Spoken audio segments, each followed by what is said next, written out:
Centuries ago, entire cities were designed as perfect reflections of the night sky. This is the legacy of the ancient Sky Watchers, visionary individuals who aligned sprawling urban centers with the sun, moon, and stars using only their naked eyes and deep celestial knowledge. Their work was a masterful blend of science, spirituality, and architecture, creating a cosmic blueprint on Earth. By the end of this journey, you will understand how this hidden code shaped human civilization and see the world's most famous ancient sites in a completely new light. We will uncover why a pyramid's shafts point to specific stars and how a temple's staircase can transform into a serpent at a precise moment. What forgotten connection between our world and the cosmos are we only just beginning to remember? The night sky was humanity's first teacher. Before cities, before empires, our ancestors looked up and saw not chaos, but order. They watched the moon swell and shrink, a reliable pulse in the darkness. They saw certain stars vanish for a season, only to return right on schedule. This was not mere stargazing, it was a matter of survival. Knowing when the rains would come or when the river would flood meant the difference between a full harvest and hardship. So they began to keep track. A piece of mammoth bone found in Central Africa and estimated to be over 20,000 years old shows a series of notches that perfectly mirror the phases of the moon. It is one of the oldest known calendars, a simple tool born from an urgent need to understand the rhythm of the world. This growing knowledge did more than just ensure food security. It began to shape human consciousness. The predictable cycles of the heavens suggested a universe governed by rules, a cosmic harmony that could be understood and even trusted. The sun's annual journey, marking the solstices and equinoxes, became a sacred drama. The constellations told stories of gods, heroes, and great beasts, weaving mythology directly into the fabric of the night. This was the moment when practical observation blossomed into a profound spiritual connection. The sky was no longer just a clock, it was a living text, a divine map. This deep, reverential relationship with the cosmos became the bedrock upon which everything else was built. It provided the motivation, the inspiration, and the unwavering belief that aligning human life with the celestial order was the highest possible purpose. How did this foundational belief manifest in the world's first great structures? The journey from observing the sky to building in its image began with a single, monumental step. These Sky Watchers were the ultimate polymaths of the ancient world. They were not just scientists nor solely priests, but a unique fusion of both, blending precise observation with profound spiritual insight. Imagine an individual who could calculate the precise day of a solar eclipse while also interpreting its meaning as a message from the gods. Their authority stemmed from this rare duality. In cultures across the globe, from the Maya in their jungle cities to the Celtic Druids in Europe, these figures held a status akin to royalty. Their ability to predict the turning of the seasons or the arrival of a comet was not seen as mere intellectual skill. It was viewed as a sacred dialogue with the cosmos itself, a direct line to the divine will that governed all things. This granted them unparalleled influence over where to place a temple, when to plant crops, and even when to go to war. Their entire lives were dedicated to the heavens. They would spend countless nights atop towering pyramids or within circular stone enclosures, their eyes fixed on the slow dance of the stars. They tracked the wandering paths of planets against the fixed backdrop of constellations, noting every subtle shift and cycle. This knowledge was not for public distribution. It was a sacred science, a deeply guarded secret often passed from master to apprentice within elite families or secluded priestly orders. This protected the power and mystery of their craft for generations. The ultimate purpose of all this observation was to bring cosmic order down to Earth. The Skywatchers' role was to translate the perfect, predictable rhythm of the heavens into the physical blueprint of their world.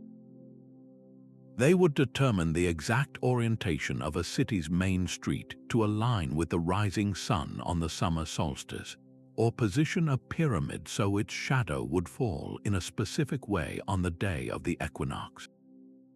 In doing so, they built a bridge between the human realm and the divine, ensuring that their entire civilization lived in harmony with the universe. This was their greatest legacy, turning abstract celestial patterns into the very stone and street of daily life. This profound belief in a mirrored universe, often called as above, so below, was the very soul of ancient city planning. It was the conviction that the grand, orderly cosmos was a perfect template for the human world, and that by building a reflection of the heavens on Earth, a community could tap into that celestial harmony. This was not a vague hope but a deliberate philosophical science. For the Egyptians, this cosmic order was known as Ma'at, a concept of truth, balance, and justice that held the very universe together. A city aligned with the stars was not just a place to live, it was a sacred machine designed to uphold Ma'at itself, ensuring the Nile would flood, the harvests would be plentiful, and society would remain stable. Every stone placed in accordance with the sky was an act of maintaining universal balance. The architecture itself became a form of sympathetic magic, a physical prayer intended to draw down the beneficial energies of the sun, moon, and stars. The central temple, or the tallest pyramid, was far more than a building. It was designated the Axis Mundi, the spiritual pivot point of the world, a conduit believed to physically and symbolically connect the earthly realm directly with the divine. This connection was thought to bring tangible blessings, prosperity, and protection to all who lived within its cosmic shadow. When you understand this, the immense, back-breaking labor required to orient a city with such perfect precision suddenly makes complete sense. It was not merely an engineering challenge, it was a spiritual imperative.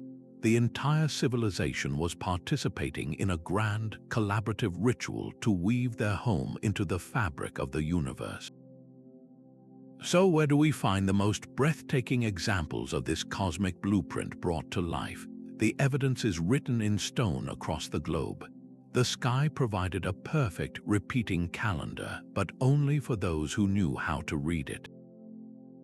Certain celestial events were so vital they became the anchors of time itself, the fixed points around which entire cities were oriented. The most fundamental of these were the solstices. The summer solstice marked the sun's northernmost reach, the longest day of the year, a moment of peak solar power often linked to themes of strength and vitality. Its counterpart, the winter solstice, was the sun's lowest point, the shortest day, a time associated with introspection and the hopeful promise of the sun's return and the renewal of life. Then came the equinoxes, those 2 days each year when daylight and darkness achieved a perfect, fleeting balance. This celestial equilibrium was profoundly symbolic, frequently honored with major festivals and the careful alignment of temple doorways so the rising sun would illuminate the inner sanctum. But the sun was not the only guide. The heliacal rising of a star, its first appearance in the dawn sky after a period of invisibility, was another critical signal. In ancient Egypt, the dawn emergence of the star Sirius perfectly predicted the annual, life-giving flood of the Nile River. This celestial event was so important it dictated their entire agricultural cycle and was woven into their very understanding of the gods. The dedication went even further. The moon has its own slow, complex rhythm, an 18.6-year cycle known as the lunar standstill, marking the moon's most extreme rising and setting points on the horizon. Incredibly, evidence suggests that even this long, subtle cycle was observed and commemorated in massive stone circles. These predictable cycles, from the daily journey of the sun to the multi-decade dance of the moon, formed an unshakable framework. They were the celestial clock that skywatchers used to build their terrestrial mirror, ensuring that a city's most sacred axis always pointed toward a moment of proven cosmic significance. Rising from the desert sands, the pyramids of Giza present a silent, monumental question. One of the most compelling answers lies not on the ground but high above in the night sky. The theory of the Orion correlation proposes that the three Great Pyramids are a terrestrial mirror of the three bright stars that form Orion's belt. According to this idea, popularized by researcher Robert Bovell, the layout of Khufu, Khafre, and Menkaura's pyramids matches the distinctive, slightly offset pattern of the stars Alnitak, Alnilam, and Mintaka. The match is not just a rough approximation. It is argued to be a precise reflection of the sky as it would have appeared in an epoch deep in the past, around 10,500 BCE. This was not a random architectural choice. For the ancient Egyptians, the constellation of Orion was intimately linked with Osiris, the god of the afterlife, resurrection, and the regenerative power of the Nile. By building their most magnificent tombs in the image of his celestial form, they were creating a machine for eternal rebirth, directly embedding the promise of new life into the very landscape. The celestial connections at Giza extend far beyond this grand layout. Deep within the Great Pyramid, narrow shafts, once thought to be for ventilation, point with incredible accuracy to specific stars. The southern shafts target Sirius, the brightest star in the sky, which the Egyptians associated with Isis, the wife of Osiris. The northern shafts are aligned with the circumpolar stars, those eternal lights that never dip below the horizon, known to them as the imperishable ones. This entire complex, therefore, was a sophisticated cosmic map. It served as a permanent guide, ensuring the soul of the pharaoh could successfully journey from his earthly resting place, sail with the sun boat across the sky, and take his place among the undying stars. The sheer precision involved, achieved with simple tools and profound knowledge, stands as a powerful testament to the capabilities of these early skywatchers. Their vision transformed a limestone plateau into a gateway between worlds. Far to the northwest, another civilization was solving the same cosmic puzzle with a different set of stones. The Great Circle of Stonehenge rises from the Salisbury Plain, a silent symphony of megaliths composed by Neolithic skywatchers. While scholars continue to debate its full purpose, the stone sentinels speak a clear language of celestial alignment. The monument's very heart is oriented toward the summer solstice sunrise, with the massive heel stone acting as a perfect foresight, marking the exact spot where the sun crests the horizon on the longest day of the year. But this was not a single, static creation.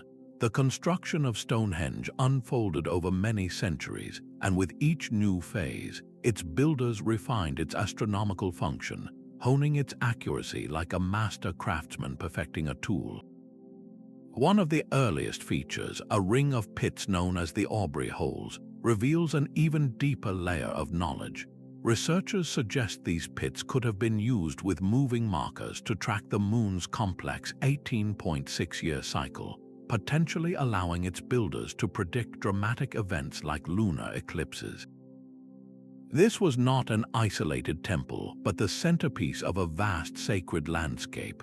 Just a short distance away, the massive settlement of Durrington Walls was precisely aligned to the winter solstice sunset, creating a complementary ritual space for the darkest time of the year. Together, these sites formed a complete cosmological circuit, binding the cycles of the sun and moon to the rhythm of human life. Unlike the pyramid builders who worked under a centralized pharaoh, Stonehenge was almost certainly a communal endeavor, a project that required the coordinated effort of generations. It stands as a powerful reminder that the drive to connect with the cosmos was a universal human impulse, expressed not through commanded labor, but through shared belief and collective purpose. This sophisticated understanding of the heavens was not confined to the plains of Europe or the deserts of Egypt. However, across the ocean, in the dense jungles of Central America, the Maya were developing a celestial science so advanced it would redefine time itself. The Maya saw time itself as a sacred, living force, and they built their world to honor its every turn. In the jungles of Mesoamerica, their cities were not just collections of buildings, but living calendars carved directly from stone. The Grand Pyramid of El Castillo at Chichen Itza stands as their ultimate masterpiece of celestial engineering. Twice each year on the spring and autumn equinoxes, a miracle of light and shadow unfolds. As the sun sets, the stepped corners of the pyramid cast a series of triangular shadows onto the northern staircase. These shadows interlock with the stone serpent heads at the base, creating the breathtaking illusion of a giant, undulating serpent slithering down from the heavens to the earth. This was the divine descent of Kukulkan, the feathered serpent god who bridged the sky and the underworld. This dramatic spectacle was no happy accident. It required an architect's precision and an astronomer's foresight, a perfect understanding of the sun's changing path across the sky throughout the year. The entire structure was a chronometer built on a colossal scale. Elsewhere in the city, the mysterious rounded tower known as the Caracol or the Snail functioned as a sophisticated observatory. Its narrow, strategically placed windows are not randomly oriented. They are precisely aligned with the extreme rising and setting points of Venus. To the Maya, Venus was not just a bright star, it was a deity associated with war and rain, and its cycles were meticulously tracked to time important ceremonies and even conflicts. This deep celestial knowledge was codified into one of the most complex calendrical systems ever devised, interlocking sacred cycles like the 260-day Teotihuacan with the solar-based 365-day hub. These cycles of time were not abstract concepts. They were physically laid out in the urban plan, with temples and plazas arranged to mark the completion of cycles and the renewal of time. For the Maya, the city was the cosmos, and time was the sacred architecture that held it all together. While the Maya were charting the cycles of Venus, on the other side of the world another empire was carving a universe from stone. Angkor Wat is more than a temple. It is a complete cosmological diagram built to last for eternity. Its iconic central towers are not merely decorative spires, they are the earthly peaks of Mount Meru, the sacred mountain believed to be the spiritual and physical center of all creation in Hindu belief. Encircling this divine axis, the vast moat is not just a defensive feature, it is the cosmic ocean from which all life emerged. Every element of its design was intended to transform the Cambodian jungle into a perfect replica of the heavens. This staggering ambition is most evident in the temple's perfect east-west orientation, a masterwork of celestial alignment. On the morning of the spring equinox, the sun performs a miracle of precision, cresting the horizon to rise in perfect alignment with the central tower. For the Khmer people, this was not a simple sunrise. It was a moment of profound spiritual harmony, a visible confirmation that their king and their kingdom were in perfect sync with the universal order. Walking through the long, ornate galleries, the stone walls themselves tell the story of the cosmos. The famous bas-relief of the churning of the ocean of milk depicts gods and demons working in concert to stir the primordial waters, releasing the elixir of immortality. This epic myth was not just a story to be read, it was a reality to be inhabited, a narrative that gave meaning and purpose to the entire empire. The sheer scale of Angkor Wat, requiring the labor of thousands for generations, demonstrates a commitment that transcends mere architecture. It was a divine mandate, a project designed to create a permanent bridge between the human and the celestial, ensuring that the Khmer Empire would forever be a part of the cosmic dance. From the deserts of Egypt to the jungles of Cambodia, the same universal principle was at work, proving that the desire to build heaven on earth was a shared human dream. Yet another civilization was solving the equation of cosmic order, but with a strikingly different aesthetic. In the vast floodplain of the Indus River, the city of Mohenjo-Daro was a marvel of early urban planning, a metropolis of straight lines and right angles laid out with an engineer's precision. Its main streets form a near-perfect grid, aligned almost exactly to the cardinal directions of north, south, east, and west. This was not a haphazard arrangement. To achieve such a perfect orientation, its planners must have been master skywatchers in their own right, using the predictable motions of the sun and stars over many seasons to pinpoint true north with astonishing accuracy. The result was a city that felt profoundly orderly and efficient, a place where advanced drainage systems channeled water and standardized bricks created a uniform, harmonious look across the entire urban landscape. While we cannot read their writings or fully understand their spiritual beliefs, the city's very blueprint speaks volumes about their worldview.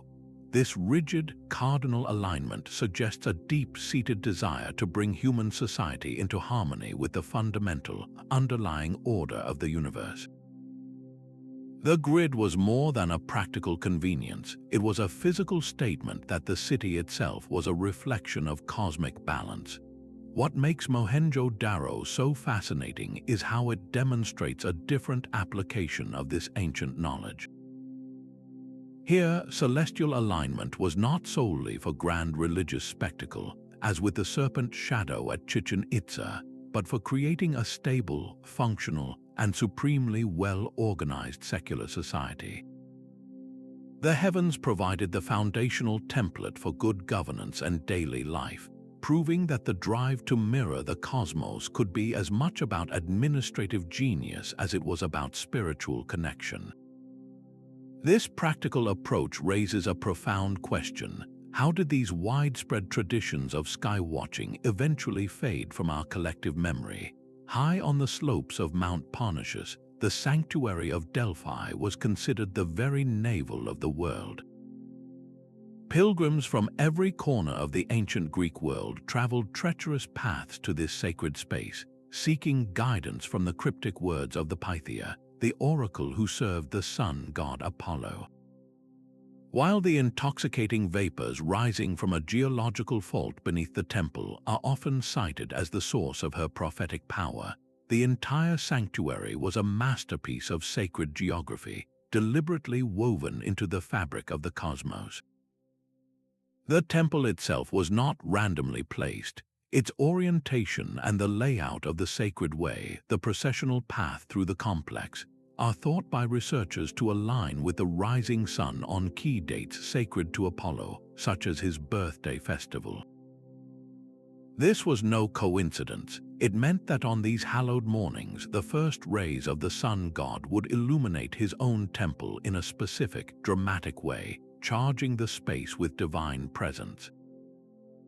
At the physical and spiritual heart of this complex sat the Omphalos stone, the symbolic center of the world. This was not just a marker on a map, but an axis mundi, a point where heaven and earth met. A pilgrim walking the sacred way, moving past treasuries filled with offerings and toward the temple, was not merely taking a physical journey.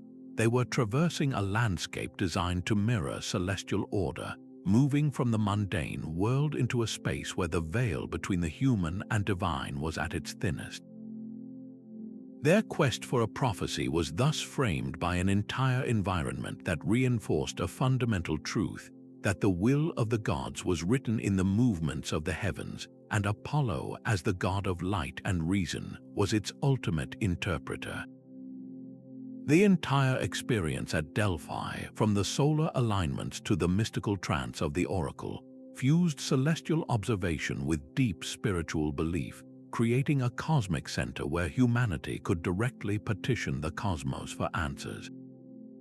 Etched into the arid plains of Peru, the Nazca lines transformed the desert floor into a colossal canvas. These immense geoglyphs depicting spiders, hummingbirds, and geometric shapes stretching for miles present an ancient mystery written on a scale almost impossible to comprehend from ground level. Their very existence forces us to ask, who were these lines for? A compelling answer looks skyward. Researchers like Maria Reich dedicated their lives to mapping these formations, proposing that many lines function as precise astronomical markers. Long, arrow-straight pathways often point directly toward the horizon where the sun would rise or set on a solstice, while other alignments target the first appearance of brilliant stars like those in the Pleiades cluster.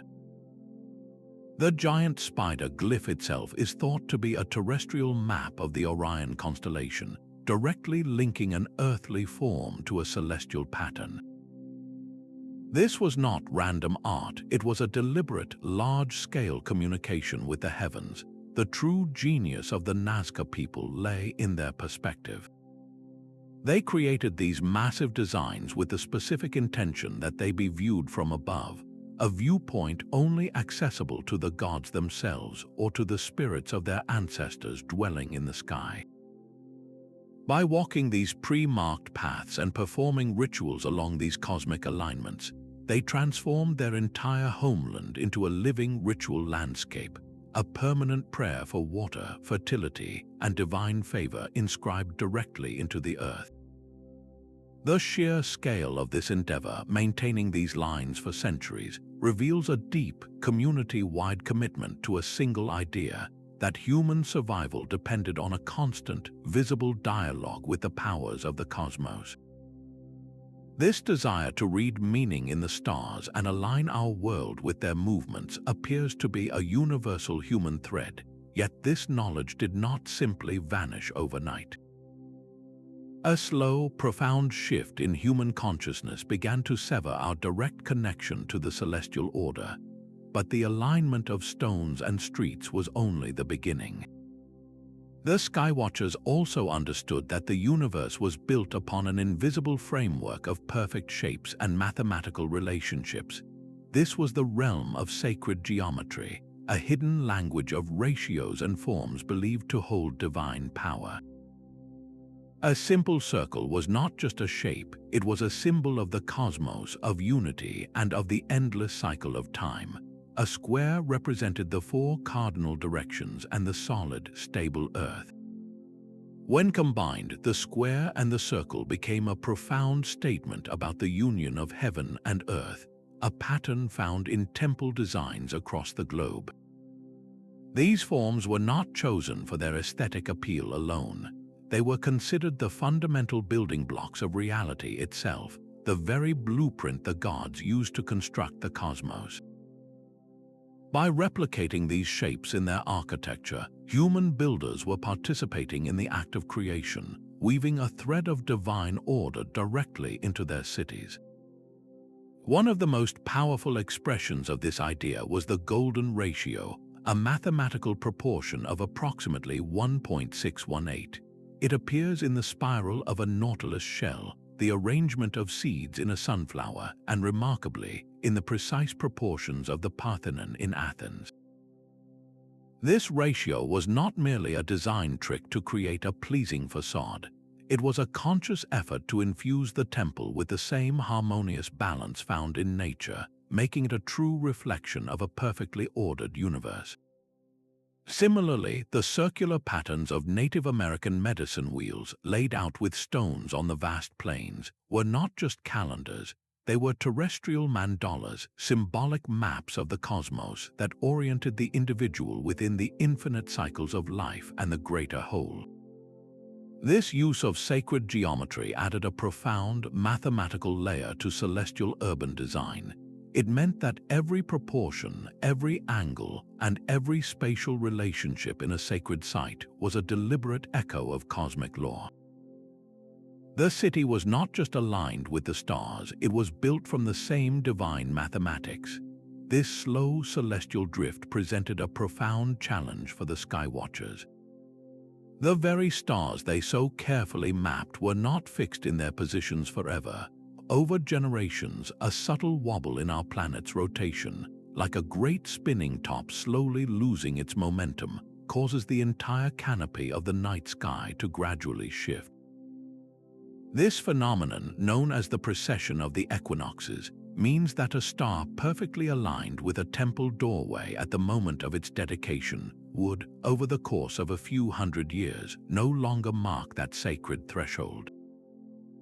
The cosmic clock itself was running on a timescale almost beyond human comprehension, completing just one full cycle every 26,000 years.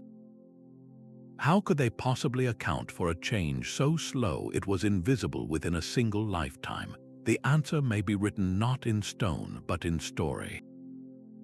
Across the ancient world, from the philosophers of Greece to the priests of India and the Maya scribes, we find recurring myths of a great year, a vast cycle of world ages that ends in destruction and begins again in renewal. These stories of golden ages, silver ages, and ages of heroes are often dismissed as pure allegory. Yet, some researchers propose they are something far more sophisticated, a mythological encoding of this 26,000-year celestial cycle. The awareness required to even perceive such a shift is staggering. It implies a tradition of sky watching so meticulous and so continuous that knowledge could be passed down, unbroken, for dozens of generations. A priest would teach his successor not only the alignments of his own time, but also the slow, imperceptible drift his great-grandfather had recorded centuries before. This was not simply marking the seasons, it was an engagement with deep time itself.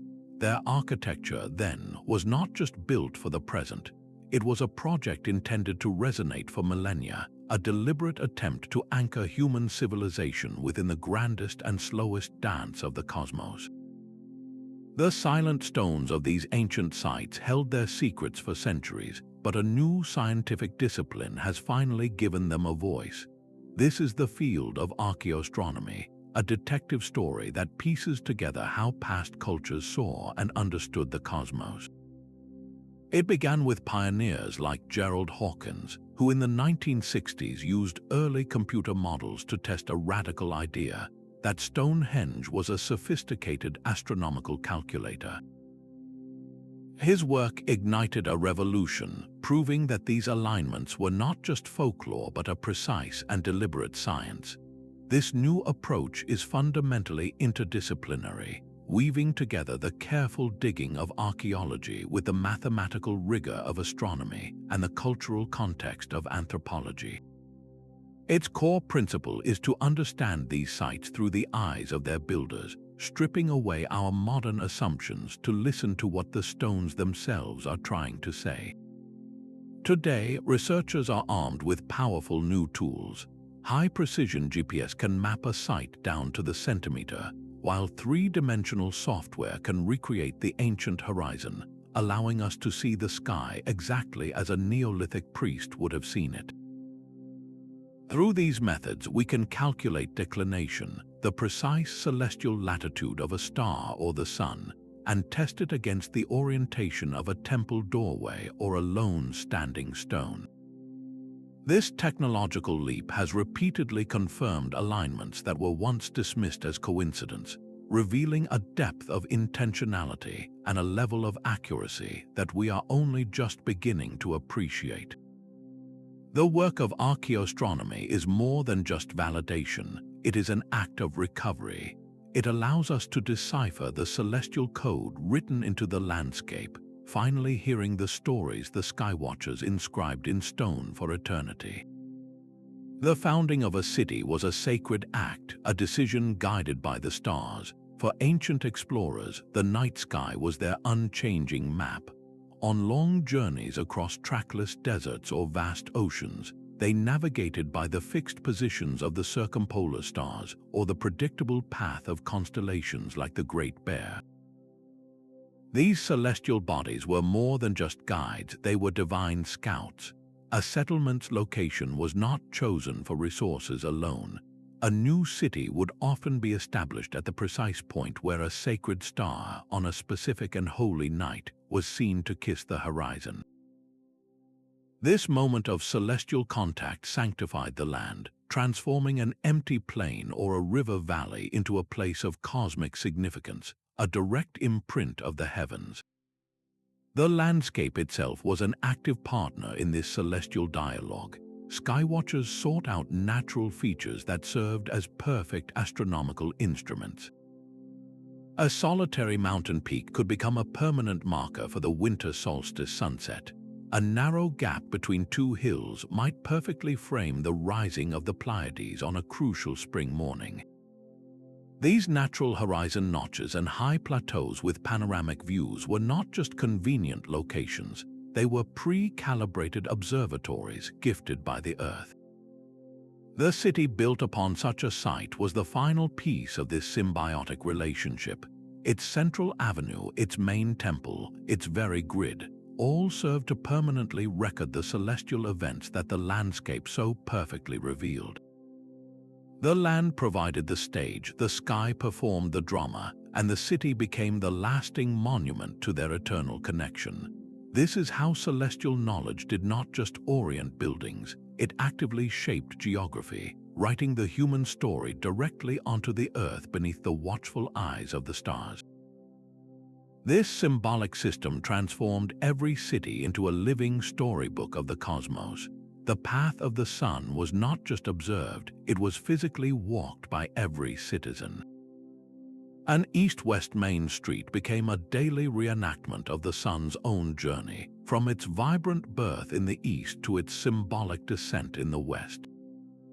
To walk from the residential quarters toward the Western Temple was to move metaphorically from the realm of daily life toward concepts of transition and the great beyond.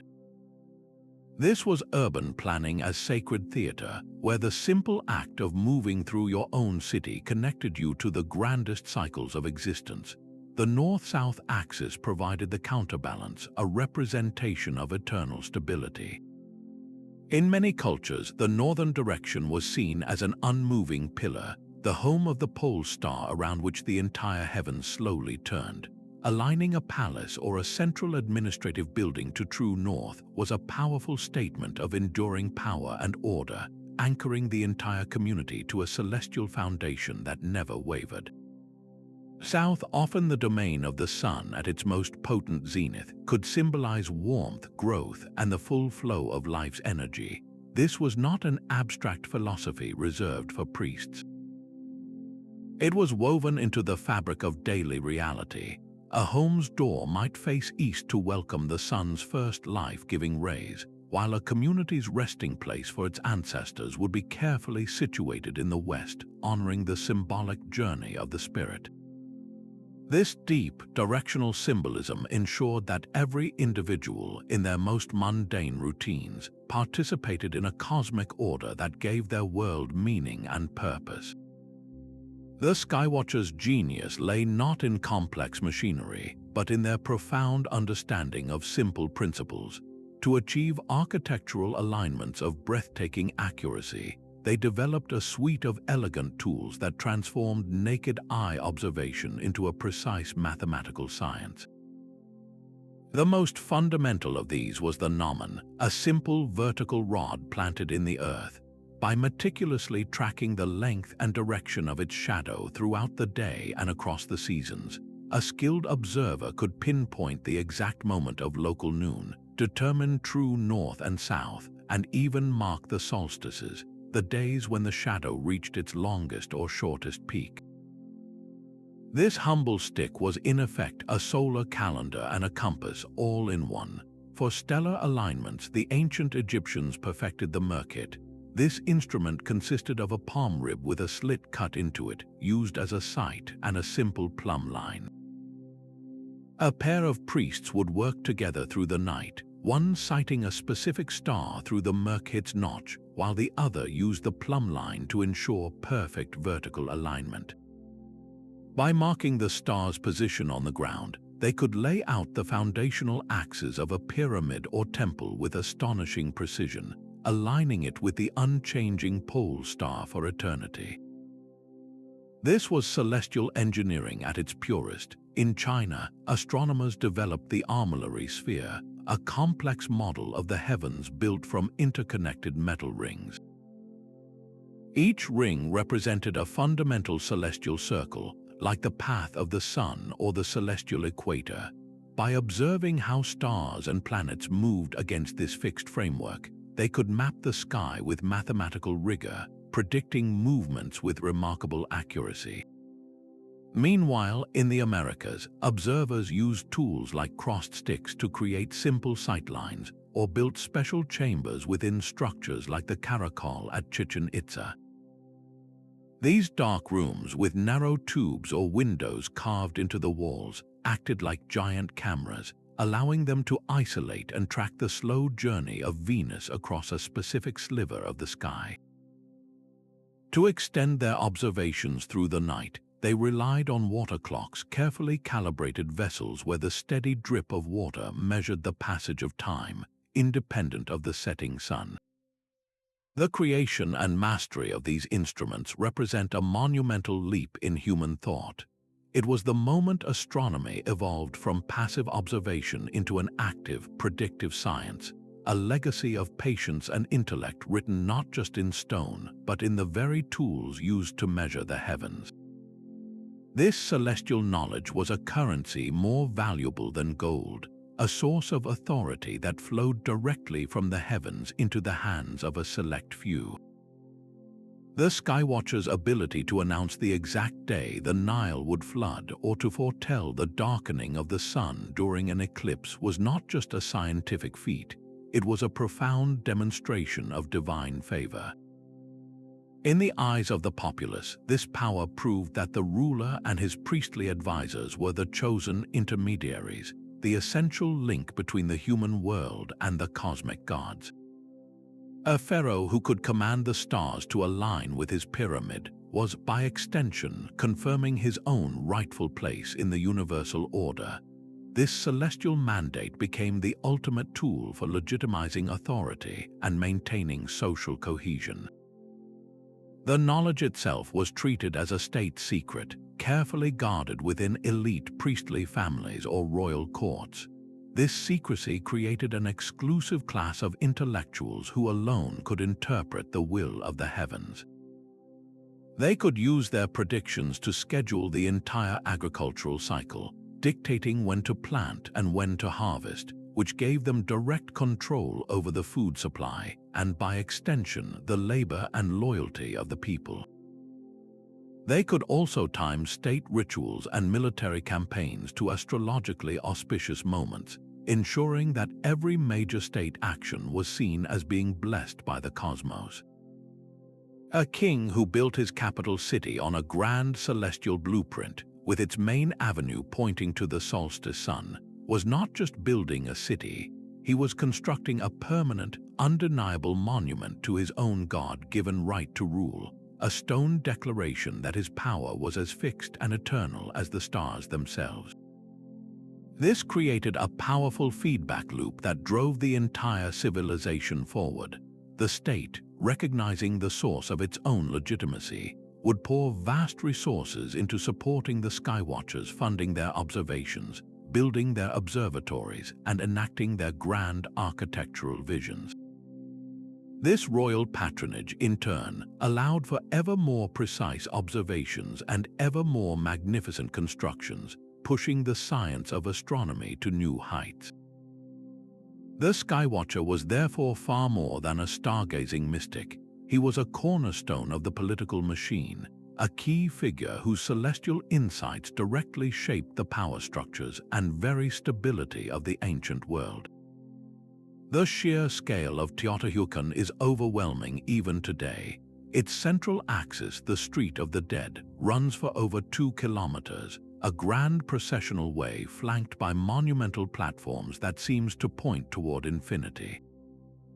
But this orientation is a deliberate puzzle. The avenue is not aligned to the cardinal directions, but set precisely 15.5 degrees east of true north. For decades, researchers pondered the meaning behind this specific, seemingly odd angle. The answer was written in the stars. This alignment targeted the setting point of the Pleiades star cluster, a tight group of stars known to the Maya as the rattlesnake and revered across Mesoamerica. The heliacal setting of the Pleiades, their final disappearance into the evening sky, coincided with a critical date in the agricultural cycle, marking the beginning of the dry season. For the people of Teotihuacan, this celestial event was a signal woven directly into the city's main street, a permanent stone reminder of the intimate link between the cosmos, the passage of time, and the survival of their community. This cosmic blueprint extended far beyond a single star cluster.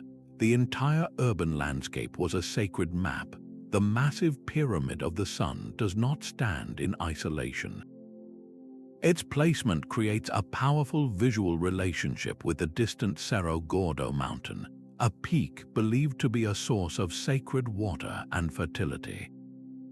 Similarly, the Pyramid of the Moon is perfectly positioned to mirror the contour of the surrounding mountain range, as if the entire valley was a stage designed by the gods and the city was its perfect earthly reflection. This was not just a symbolic gesture. It was a physical manifestation of their creation myth, the story of how the world came to be, laid out in stone and earth for every citizen to inhabit daily. The city itself became a living, breathing entity, its grid of over 20 square kilometers representing a complex calendar system where the movement of people through its plazas and temples echoed the measured cycles of time. The unwavering consistency of this grand design, maintained over centuries of construction, points to a single, astonishing reality. The Sky Watchers of Teotihuacan were not just advisors, they were master planners with absolute authority. Their vision was so powerful, their understanding of celestial and terrestrial harmony so complete that it could coordinate the labor of generations. Every building, every street, every irrigation canal was part of a unified plan to create a permanent center of the world, a place where the cosmic order was not just observed but physically built. Teotihuacan stands as a testament to what is possible when an entire civilization unites under a single cosmic vision, turning a city into a universe of its own. Yet this entire celestial science would have been lost in a single generation without a way to pass the torch. The knowledge of the Skywatchers was a living library, preserved not on shelves but in the minds of people and the stones of their cities. They built a bridge of memory across centuries using a powerful combination of methods. The most immediate was the spoken word, the rich oral tradition where complex astronomical cycles were woven into the very fabric of mythology. A story about a hero chasing 7 sisters across the sky was not just entertainment, it was a memorable way to teach the movement and significance of the Pleiades star cluster. These myths were the textbooks of a pre-literate age, encoding vital data in a narrative form that was both engaging and impossible to forget. Alongside these stories, a strict system of apprenticeship ensured that the most precise technical knowledge was protected. Within priestly families or secluded orders, a master would carefully train a chosen successor, passing down the secrets of the gnomon, the merkit, and the star charts through direct hands-on experience. This was not a quick education, it was a lifelong commitment to preserving a sacred science. The cities they built were the most permanent teachers of all. The precise alignment of a pyramid's corridor or a temple's doorway was a permanent lesson in stone, a three-dimensional puzzle for future initiates to observe, measure, and ultimately understand. In more formal settings, institutions like the Egyptian House of Life served as centers for this advanced learning, where scribes and priests studied astronomy, architecture, and medicine, copying texts and refining calculations that would guide construction for generations to come. This immense intergenerational project reveals a perspective on time that is almost foreign to us today. It was a culture thinking not in years, but in centuries, confident that their descendants would continue the work they had begun. The true legacy of the Skywatchers was not just the cities they left behind, but the unbroken chain of knowledge that made those cities possible, a testament to the power of a shared vision built to endure for eternity. Even the most brilliant Skywatchers were at the mercy of the clouds. A week of overcast weather could erase a crucial celestial event, forcing them to wait an entire year for another chance to confirm a solstice or the rising of a key star. Their greatest tool was the naked eye, a remarkable instrument in its own right, yet one with inherent limits. They could not see the moons of Jupiter or the rings of Saturn, and the finer details of planetary motion remained just beyond their grasp. This natural constraint meant their theoretical models, though often stunningly precise, were built on the foundation of a geocentric universe, with the Earth as the still center of all celestial motion. Within that framework, their explanations for transient phenomena were a blend of careful observation and cultural meaning. A comet's sudden appearance was not a ball of ice and rock following a predictable orbit, but a divine messenger or a portent of great change. A meteor's brilliant streak across the night sky was a star falling from its fixed place in the heavens. These interpretations were not errors, but the best possible answers available, born from a worldview that saw no hard divide between the physical and the spiritual. The most profound challenge, however, was the fragility of their long-term projects. A dynasty's collapse, a period of conflict, or a shift in climate could shatter the continuity of observation, severing the chain of knowledge that was essential for tracking the slowest celestial rhythms. The precession of the equinoxes, that 26,000-year cycle, required records to be kept for centuries, an endeavor vulnerable to the turbulence of human history. Yet it is precisely these limitations that make their accomplishments so profound. They worked with the tools and the understanding they had, and through sheer intellectual perseverance, they built a cosmic science that still inspires awe today. How did their celestial understanding, forged in the fires of these very limitations, begin to transform into the astronomy we know now? The principles of those ancient architects did not vanish with the rise of steel and concrete.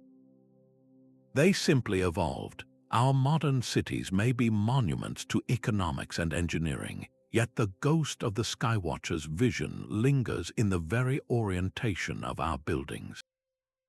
Today, we call it solar design, a strategy for maximizing natural light and heat to slash energy consumption.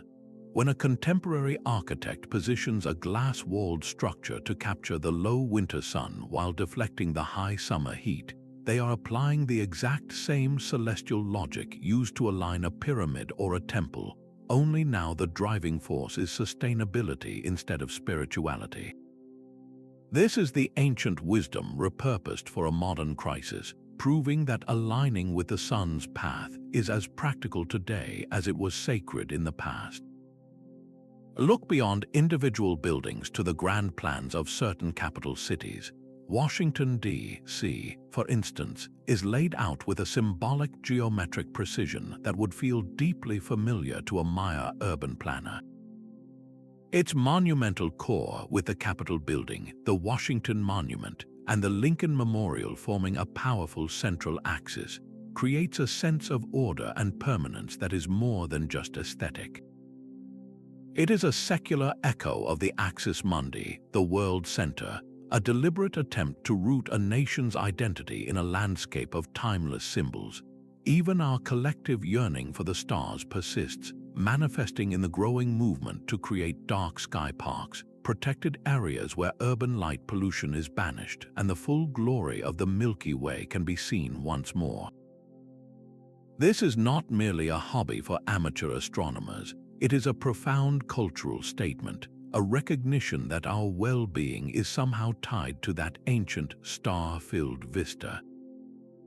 The core lesson from the Skywatchers is this: our built environment does not have to exist in opposition to the natural world. Their vision offers a powerful alternative model for how we might live, one where cities are not just efficient machines, but harmonious extensions of the planetary systems that sustain us. In an age of climate change and sprawling development, their legacy challenges us to build a future that looks up for inspiration, not just forward. Separating genuine celestial science from modern myth is a crucial step in honoring these ancient cultures. The field of archaeoastronomy is built on verifiable data, on measuring the precise angle between a stone corridor and a star's rising point with mathematical rigor.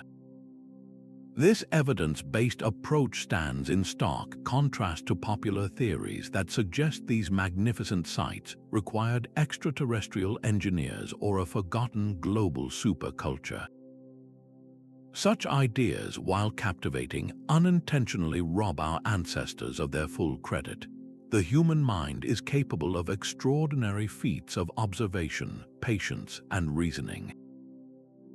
To suggest that people thousands of years ago needed outside help to align their temples is to dismiss the very real and far more impressive evidence of their own intellectual triumph. These were not passive peoples waiting for a cosmic handout. They were active scientists and philosophers who decoded the universe with the tools they had.